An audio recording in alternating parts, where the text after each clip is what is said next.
Medisyneman Adele Reinders. Ons boek van die week is Medisyneman en dit gaan oor die delikate onderwerp van mensenhandel.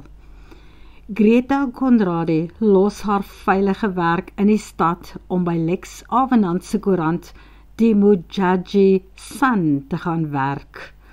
Hy beweer die koerant het so 'n bietjie van 'n inspuiting nodig.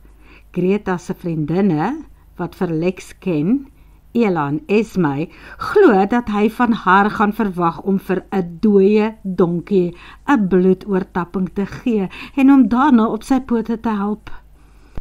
Greta ry op 'n Sondagmiddag met haar trek op 'n sleepwa uit die stad weg en beland so byna in 'n kettingbotsing wat reddingswerkers noop om die hele snelweg na die noorde te sluit terwyl hulle opruim. Daar ontmoet sy 'n aantreklike man wat dadelik inspring om die beseerdes te help. Sy vind eers later uit dat hy 'n mediese dokter is wat belangstel in tradisionele medisyne.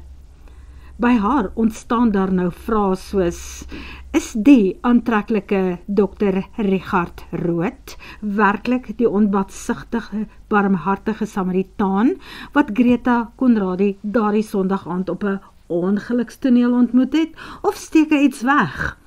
Hoe diep is hy by die tradisionele heelersvereniging betrokke?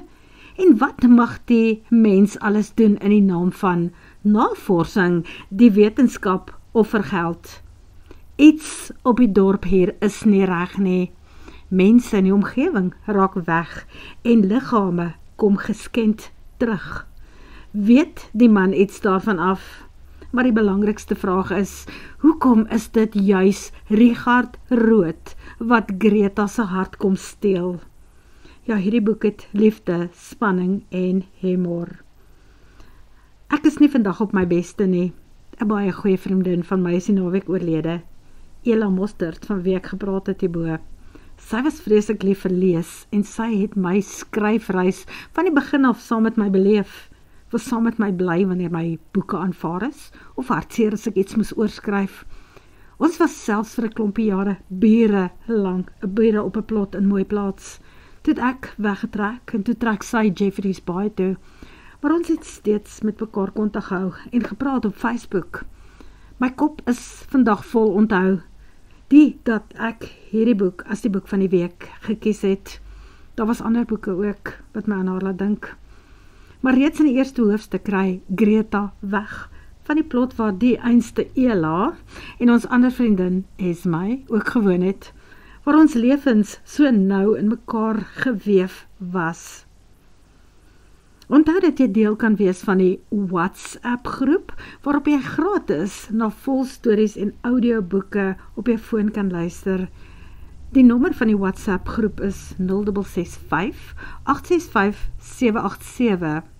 Stuur vir my 'n WhatsApp en skryf asseblief jou naam en audioboeke. Dan skakel ek jou ook op die groep in. En dankie dat jy ons ondersteun en hierna luister.